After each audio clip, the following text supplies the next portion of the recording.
Ocupaos en vuestra salvación con temor y temblor. Que el Señor les bendiga en este día. Buenos días para todos. Soy el pastor Winston Medina. Y en este momento hemos leído parte de un versículo que es el capítulo 2, versículo 12, su parte B, de la carta del apóstol Pablo a los filipenses, donde él precisamente dice estas palabras con las que yo comencé: ocupaos, ocúpense en vuestra salvación con temor y temblor. Y este versículo, depende de los anteojos que nos pongamos, podría usarse para aterrorizar, para meter miedo, o podría utilizarse para animar, para consolar, para exhortar y motivar a los creyentes a trabajar por el Señor. De manera que cuando nos acercamos con los ojos del terror, desde una perspectiva arminiana, de los que creen que la salvación se pierde, encuentran en este versículo una evidencia suficiente como para decir la salvación se puede perder. Es más, he escuchado a algunos, como Gary Lee, por ejemplo, citando este versículo, y él no dice ocupaos en vuestra salvación con temor y temblor, sino que él ha citado este versículo diciendo guardad vuestra salvación, guarden la salvación con temor y temblor. Imagínense, si lo presentamos de esa manera, cualquiera hasta tiembla, y más que dice la frase temor y temblor. Y yo voy a comenzar primero definiendo la frase con temor y temblor, que no es una frase de terror. De hecho, Proverbios 1:7 dice: el principio de la sabiduría es el temor de Jehová. No el temor a Jehová, sino el temor de Jehová. La palabra temor, aunque tiene una connotación negativa en nuestro lenguaje español, no siempre es negativa en la Biblia. Cuando dice temor y temblor, es una frase muy antigua que se refiere a tener reverencia, a tener respeto, a tener amor, a tener admiración por Dios, por Dios. Y cuando uno lee este versículo y lo interpreta a la luz del conjunto de las frases que lo compone, si uno lee el versículo 12 completo, su parte A, hay un conector que dice por tanto. Es decir, cuando dice por tanto, es un conector de causa y efecto que obligatoriamente nos tiene que empujar hacia atrás. ¿Por tanto qué? O sea, ¿cuál es la conexión que está tratando de hacer el autor aquí cuando dice por tanto? Bueno, la conexión la está haciendo con el capítulo 2 y mucho más allá con el capítulo 1, porque esta es una epístola, una carta, y una carta debe leerse enteramente para poder saber de qué está hablando el autor cuando nos encontramos con textos como estos, porque no podemos agarrar esto y divorciarnos de todo lo demás que está diciendo el autor de esa carta. De manera que el autor comienza en el versículo 12 diciendo en su parte A, por tanto, lo cual nos obliga a tener que ir atrás. ¿Por tanto qué? Y nos vamos al capítulo 2 y el mismo autor inicia conectando el capítulo 2 con el 1, por eso le digo que la frase está empujado hacia atrás. El capítulo 1, Pablo nos está hablando de dar gracias a Dios, de orar los unos por los otros, nos está hablando de el vivir para Cristo. Para mí el morir es Cristo y el vivir es ganancia, dice Pablo, su filosofía de vida como cristiano. Está hablando Pablo de que tenemos que aceptar el sufrimiento en el capítulo 1, versículo 29. A ustedes se les ha concedido a causa de Cristo no solo que creáis en Él, sino también que padezcáis por Él, teniendo el mismo conflicto que habéis visto en mí y ahora oís que hay en mí. Es decir, que se les está pidiendo a ellos que aceptaran el sufrimiento como parte de la vida cristiana, porque así como Dios concedió la fe para que creamos en Cristo, también concede la posibilidad de que nosotros atravesemos por diferentes pruebas, por diferentes padecimientos, y luego entonces va a decir, por lo tanto, debido a esa realidad de que no estamos, como te digo, exentos de problemas, exentos de tribulaciones, exentos de conflictos, exentos de padecimiento, dice, si hay alguna consolación como padecemos, necesitamos estar consolándonos los unos a los otros. Y es lo que dice, si hay alguna consolación en Cristo, si hay algún consuelo de amor, si hay alguna comunión en el Espíritu, si hay algún afecto entrañable, si hay alguna misericordia, completen mi gozo. O sea, háganme sentir contento, sintiendo lo mismo, teniendo el mismo amor, unánime, sintiendo una misma cosa. Es decir, nosotros atravesamos por diferentes pruebas. Dios permite que los cristianos sufran. Es más, Cristo en Juan 16:33 dice, en el mundo tendréis aflicción, pero confiad, yo he vencido al mundo. Y qué bueno que el Señor ha creado la iglesia para que los miembros de una congregación nos consolemos los unos a los otros con mensajes de texto, con palabras de consolación. Tranquilo, mi hermano, yo estoy contigo, estamos orando por ti, nos damos ánimo los unos a los otros. Y ese es el ánimo que está tratando de infundir el apóstol Pablo aquí al decir que padecemos, pero que si hay alguna consolación en Cristo, bueno, que nos mantengamos gozosos a través de hacer esta práctica.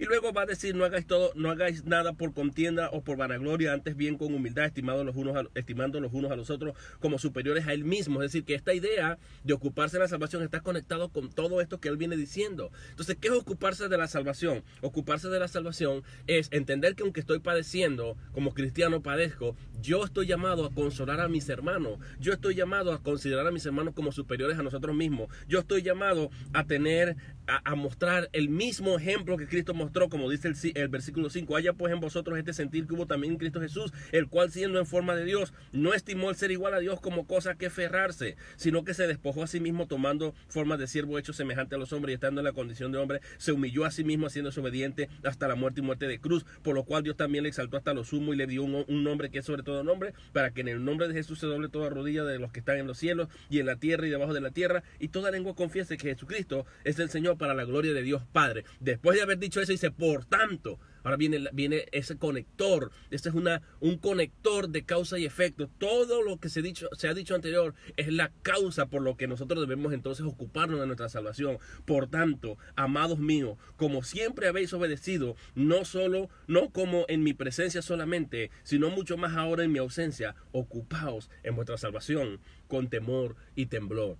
Es decir, los cristianos de Filipo habían obedecido consolándose los unos a los otros, mostrando amor los unos a los otros, humillándose los unos para con los otros, considerando a los demás como superiores a sí mismos. Habían imitado a Cristo en esta condescendencia que él tuvo al descender en la forma de un hombre, en la forma de un siervo, y ahora Dios lo había exaltado. Y entonces los cristianos debemos buscar la exaltación de Dios y la aprobación de Dios. Y por eso él ahora va a conectar. Ustedes han obedecido cuando yo he estado presente. Cuando el líder está presente es muy fácil obedecer. Cuando me ponen el semáforo, a lo mejor me como el semáforo, pero si yo veo al policía, voy a obedecer porque me están viendo. Muchas veces nosotros tendemos a servir al ojo, al que me ven. Cumplo en mi trabajo cuando está el jefe, yo hago mi trabajo, pero cuando no está el jefe, echo el carro, como decimos en Venezuela, me hago el loco, no trabajo. Viene el supervisor, enseguida me pongo a trabajar. Eso está diciendo Pablo. Ustedes, cuando yo he estado presente, ustedes han mostrado urgencia en servir, han mostrado urgencia en demostrar que realmente han nacido de nuevo, en mostrar que realmente Dios los ha salvado, en mostrar que realmente la salvación está en ustedes, al querer ocuparse en la consolación mutua, en el amor hacia el prójimo, en el considerar a los demás superiores a ustedes, en el imitar a Cristo, en la condescendencia, en humillarse. Eso es muy importante hacerlo como cristiano, pero qué bueno que lo hayan hecho en mi presencia. Pero con temor y temblor. Háganlo cuando yo no estoy presente, porque aunque yo no estoy presente, Dios los está viendo. Y eso es lo que está diciendo el apóstol Pablo, que aquí no está hablando de la pérdida de la salvación. Aquí lo que está es animando a los cristianos a que cuando no haya el líder, cuando nadie te esté mirando, cuando no esté el pastor, cuando no esté el ministro de Dios, cuando no esté el que te da la palabra de Dios, allí tú tienes que obedecer, porque aunque no esté el pastor, no esté el ministro, no esté alguien observándote, Dios está viendo si tu conversión es genuina, si tú realmente has sido salvo. Debes mostrar el fruto de esa salvación en tu vida con temor y temblor. De hecho, la frase con temor y temblor en el original griego está conectado al hacer las cosas cuando alguien no esté presente. Está conectado a la parte B y no a la parte A. Dice, por tanto, amados míos, como siempre habéis obedecido, no como en mi presencia solamente, sino mucho ahora en mi ausencia, con temor y temblor. O sea, en mi ausencia, cuando yo no esté presente, dice Pablo, cuando el líder no esté presente, con temor y temblor, con reverencia, con mucha más solicitud, con mucho más amor. Hagan las cosas para Dios. Y ahora va a decir por qué. Dice, ocupaos en vuestra salvación con temor y temblor. ¿Qué es ocuparse en la salvación con temor y temblor? Sencillamente lo que significa que debo mostrar. Aquí yo tengo la Biblia mía en inglés. Una de mis Biblias en inglés. Y esta Biblia no dice ocupaos, sino que esta Biblia dice work out.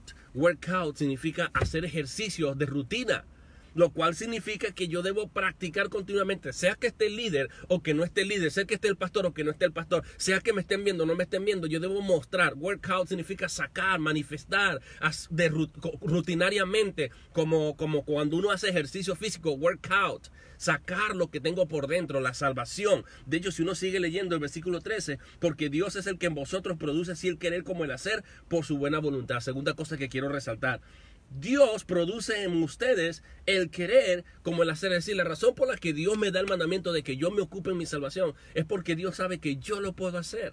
porque Él ya lo ha puesto en mí. Me pone en dos etapas, el querer, el que yo lo quiera hacer, y segundo es el que yo lo haga, la acción, el querer como el hacer. El problema es que muchos cristianos dicen que quieren. Muchos cristianos, ¿cuánta gente yo no escucho que se quedan en esa primera etapa? Ay, yo sí quiero, yo sí anhelo, cómo me gustaría, cómo me encantaría, yo tengo un sueño, yo tengo una visión, a mí sí me encantaría, pero ahí se quedaron en la primera etapa, ahí se quedaron.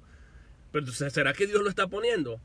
Porque si tú quieres es porque Dios lo está poniendo, pero Dios pone el querer como el hacer por su buena voluntad, lo cual significa que yo no tengo que orar a Dios para que Dios me dirija si debo evangelizar, por ejemplo. O evangelizar es una manera de ocuparme en la salvación. Animar a mis hermanos es una manera de ocuparme en la salvación. Consolar a alguien que está pasando por un momento difícil es ocuparme en la salvación. ¿Será que yo tengo que pedir revelación a Dios especial? Señor, háblame con una voz audible si yo tengo que ir a consolar a mi hermano que está pasando por este problema, que está pasando por una crisis. Ayúdame, guíame si es que yo tengo que ayudar a mi hermano que está atravesando por un momento difícil. ¿Será que yo tengo que pedir la dirección de Dios? No, si Dios me lo pone, yo tengo que ir, porque Dios pone el querer como el hacer.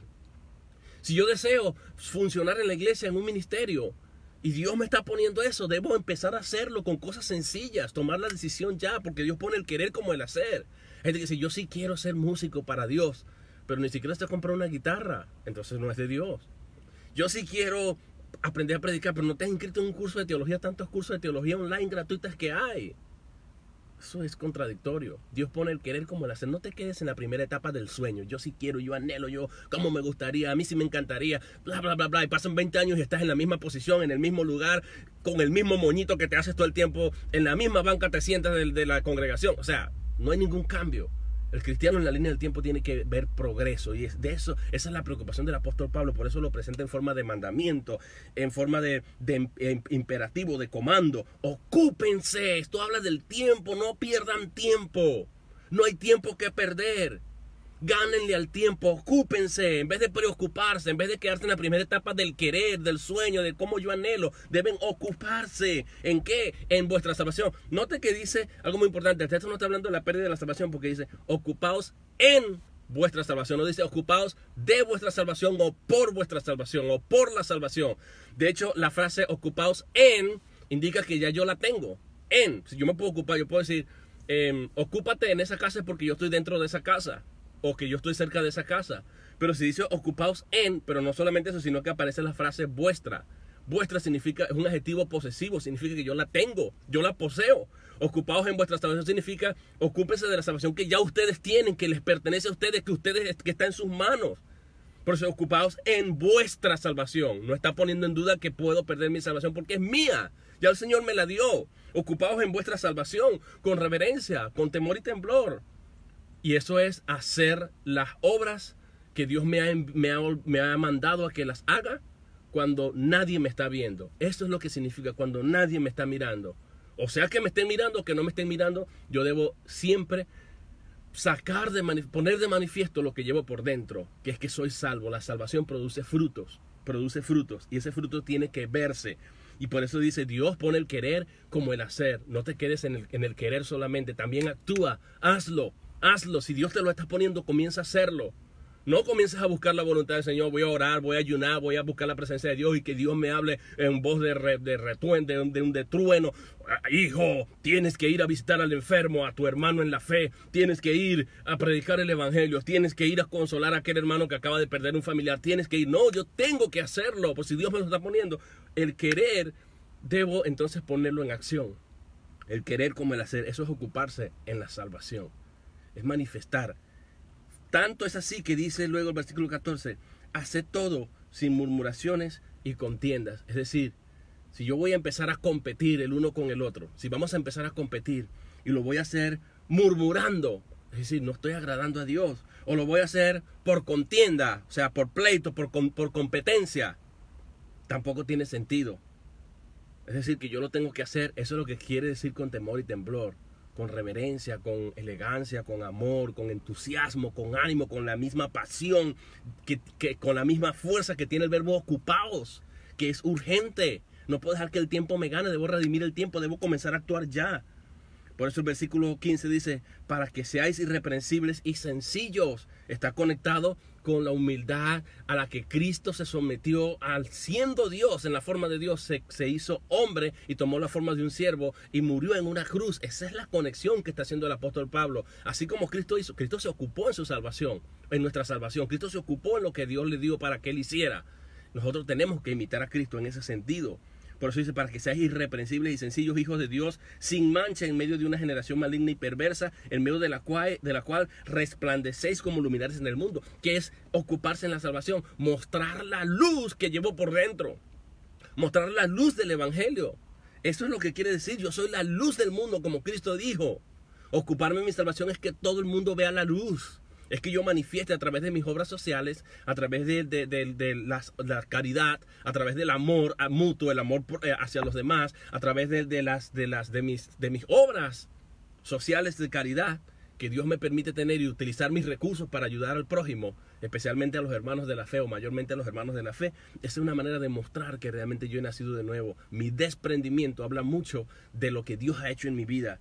Y termina el autor, o continúa el autor diciendo, ha sido de la palabra de vida. Aquí está la palabra de vida, para que en el día de Cristo yo pueda gloriarme de que no he corrido en vano, ni en vano he trabajado. Alguien que se ocupaba en la palabra del Señor, como que si estuviese en una carrera, el apóstol Pablo le urgía la predicación, sacaba tiempo y fuera de tiempo incluso para predicar la palabra, para ocuparse en la salvación. Y dice Pablo, yo me quiero gloriar de que no he corrido en vano. Ustedes no saben el tiempo que nosotros invertimos, el tiempo que dedicamos estudiando la palabra para alimentar al pueblo de Dios, y que no veamos ningún tipo de obediencia, o que veamos obediencia parcial, nada más cuando estemos presentes, pero cuando no está el pastor nos aplicamos Salmo 508, que por cierto no existe. Salmo 508, en la iglesia soy uno y en la calle soy otro. Eso no puede ser. Dice Pablo que él desea gloriarse en el día final. ¿Para qué? Para entendiendo que él no corrió en vano, de que su trabajo no fue en vano. Es que el trabajo del Señor no es en vano. Yo pueda gloriarme de que no he corrido en vano, ni en vano he trabajado. Y el versículo 17 dice, y aunque sea derramado en libación sobre el sacrificio y servicio de vuestra fe, me gozo y regocijo con todos vosotros. Dice, yo quiero que allá cuando llegue al cielo el Señor me dé una tremenda corona. Yo quiero gloriarme, yo quiero que el Señor me diga, wow, Pablo, tremenda obra hiciste en la tierra. Viste que no fue en vano, porque estos cristianos a quien tú le predicaste hicieron el trabajo, estando tú presente o no estando tú presente, de manera que eres honrado. Pero Pablo dice, versículo 17, con un conector de contraste, y aunque sea derramado en libación sobre el sacrificio y servicio de vuestra fe, me gozo y regocijo con todos vosotros. Es decir, aunque el Señor no me dé ese tipo de reconocimiento público cuando lleguemos allá, aunque el Señor me vea como la libación era lo último que se tiraba para apagar el fuego en un sacrificio. Se sacrificaba el animal y después tiraban agua o vinagre o qué sé yo, cualquier cosa que pudiera servir para apagar el fuego. Era menos importante, era menos significante. La parte más importante ya se hizo. Y Pablo está diciendo, aunque el Señor no me dé el reconocimiento de gloria por yo haber predicado y haber corrido la carrera, al menos yo quiero verme como que yo fui el agua que tiré el agua para apagar la ofrenda del mayor sacrificio. En pocas palabras, o lo que está diciendo Pablo, yo quiero que ustedes se sacrifiquen superior a como yo me sacrifico. Y aunque no tengamos reconocimiento de los hombres, veamos el reconocimiento que el Señor nos va a dar. Y si el Señor no nos da ningún reconocimiento, veamos a nosotros mismos como que si fuéramos esa agua que sirvió para apagar el poco fuego que quedó después del sacrificio que realmente Cristo hizo. O sea, no vale la pena estar tratando de exhibirnos a nosotros mismos. No vale la pena que los demás estén viendo lo que yo hago. No vale la pena servirle al ojo. No vale la pena servirle al Señor solo esperando el reconocimiento de los hombres o del Señor mismo. Porque el Señor ya hizo la mayor parte, que es el sacrificio, y lo que hagamos para Él es insignificante. Esto es una manera de Pablo animarnos a trabajar. Asimismo, dice el versículo 18, y con esto termino, gozaos y regocijaos también vosotros conmigo. Regocíjense conmigo, al menos en esta tierra, de poder ser parte de la obra del Señor, que nos llama a ocuparnos con urgencia en la salvación que ya es nuestra. No para ganarla ni para obtenerla, es que la tenemos, sino que la debemos mostrar a través de todos los dones, talentos, habilidades, capacidades, destrezas, talentos, todo lo que Dios nos ha dado, pongámoslo al servicio del Señor, especialmente para la edificación del otro, para la consolación del otro, para la exhortación del otro, y no para nosotros mismos, no para brillar nosotros, no para resaltar nosotros, no para buscar gloria humana, para buscar recompensa y reconocimiento humano, o incluso el reconocimiento de Dios. Lo hagamos porque aunque los hombres no nos estén viendo, Dios nos ve. Y obviamente que Dios, Pablo ha dicho en 1 Corintios 15:58, que la obra en el Señor, que crezcamos en la obra del Señor siempre, siempre, no algunas veces, siempre estemos creciendo, progresando en la obra del Señor, porque la obra en el Señor no es en vano, no es en vano. Aunque aquí le estoy diciendo, aunque el Señor no me dé ningún tipo de recompensa, bueno, me veo como una libación. Pero el Señor, Pablo sabe que el Señor recompensa. Y a ti no te parece suficiente que el Señor te ha dado la salvación, que ya es tuya, que el Señor te ha dado dones, te ha dado talento, te ha dado habilidades, te ha dado capacidades. Y aparte de eso dice que si tú empleas tus recursos, tus habilidades, tus dones, tus talentos y te ocupas y creces en la obra del Señor, no va a ser en vano. Aparte de eso te va a recompensar. No te conformas con la gracia, con la misericordia, con el amor mostrado por Dios, con el sacrificio de Cristo en la cruz, con tu salvación. Eso es más que suficiente. Yo no anhelo más nada. Pero si Él me quiere dar algo, gloria a Dios. Gloria a Dios. Y la obra en el Señor no es en vano, como que si fuera poco. Como si fuera poco todo lo que Dios me ha dado. Y aún así me dice, si trabajas para mí, no será en vano. Yo retribuyo con creces y ganancias lo que tú hagas para mí. El Señor recompensa, aún obrando y haciendo algo con los mismos recursos, con los mismos dones, con los mismos talentos, con las mismas habilidades, con los mismos ministerios que el Señor nos ha dado. Increíble. Así que vale la pena. Y debe ser urgente el ocuparnos en nuestra salvación, en work out, en dejar ver, en mostrar, manifestar lo que el Señor nos ha dado. Porque para que algo sea work out, para que algo esté afuera manifestado como una lumbrera, como dice allí, debe estar primero por dentro. Si es verdad que Dios, has nacido de Dios y que la salvación está en ti y que tú tienes el Espíritu de Dios, como dice Pedro en una de sus cartas, Dios no te dejará estar ocioso. Dios no te dejará estar sin hacer nada de brazos cruzados. Dios te está urgiendo a que trabajes para Él y que lo hagas ya, hoy, porque el tiempo corre. El tiempo pasa volando. Y cuidado no nos sorprenda el tribunal de Cristo y lleguemos como soldados rasos sin ningún tipo de recompensa. Y si no hay recompensa, no importa. Lo importante es que somos salvos, como dice 1 Corintios capítulo 3, versículo 15. Si Él mismo será salvo, así como por fuego de chiripita te salvaste, pues. De bromita te salvaste, por pelito te salvaste. Pero aún así, dice que nuestras obras que no hicimos de buena gana y de buena manera, que fueran como perlas, piedras preciosas y oro, porque hicimos un trabajo mal hecho, y cuando llegamos a la presencia del Señor, al tribunal de Cristo, todas nuestras obras quedan quemadas, pero mi salvación no está en tela de juicio. Pero qué triste eso, que el Señor pueda decirnos, mira, chico, tuviste la oportunidad de servirme, te di dones, talentos, habilidades, te estaba pidiendo que pusieras al servicio de los demás, de mi iglesia y de mi obra, lo mismo que yo te di, todos los recursos, los dones, talentos que yo te di. ¿Por qué no lo hiciste? Gracias a Dios que la salvación no es por lo que tú haces o lo que dejas de hacer, porque no estamos hablando de la pérdida de la salvación. Eres salvo a pesar de que no hiciste nada, pero qué bueno poder llegar allá y recibir una recompensa del Señor, un reconocimiento público, porque el trabajo del Señor no es en vano. Así que vale la pena, no le sirvas al ojo, sírvele a Dios y ocúpate ya, urgente, es urgente. No estés buscando la voluntad de Dios en lo que ya tú sabes que Dios te manda hacer, en lo que Dios pone en tu corazón a que hagas. Si es que Dios te estaba llamando a la música, cómprate un instrumento, inscríbete en lecciones, empieza a estudiar teología si Dios te está llamando al ministerio. Ponte a hacer algo, pero no te quedes de brazos cruzados esperando la voluntad de Dios. Ni te vayas a ayunar 40 días para ver cuál es la voluntad de Dios, porque la voluntad de Dios está expresa y explícitamente revelada en su bendita y santa palabra. Oro por ti, Señor Dios, damos gracias, porque hoy nos invitas a servirte, a amarte, a que cuando los hombres no nos vean, sigamos de igual manera, incluso con mayor temor y con mayor temblor, entendiendo que tú sí nos miras, entendiendo que tú sí nos ves, a que nos ocupemos en la salvación que tenemos, en la salvación nuestra, lo cual significa, Señor, consolarnos los unos a los otros, que haya gozo entrañable los unos para con los otros, que nos humillemos considerando a los demás como superiores a nosotros. Esto habla de servir a los demás, y que veamos en Cristo el gran ejemplo, que podamos sacar a la luz como una gran lumbrera los talentos que Dios nos ha dado, y que lo que Dios ha puesto en nosotros, que lo sentimos, que queremos hacerlo, que no se quede en esa primera etapa, sino que pase a la segunda etapa, que es la culminación o la acción de eso que sentimos por dentro, que tú nos estás poniendo, porque tu voluntad está expresa en la palabra. Ayúdanos, Dios mío, a levantar el teléfono o a mandar un mensaje de texto a aquel hermano que no asistió a la iglesia el pasado domingo, o que tengo días que no lo veo, o para comunicarme con aquel hermano que yo sé que está en el hospital, visitarlo y llevarle un jugo, llevarle algo, si es que yo tengo para hacerlo, Señor. Aquel hermano que yo sé que está pasando por dificultades y que parte de su problema está en mis manos, Señor. No me dejes estar ocioso. Ayúdame, Dios mío, a conectarme con mis hermanos, a entender que mi verdadera familia es la familia eterna de la fe, la familia, la iglesia, los cristianos.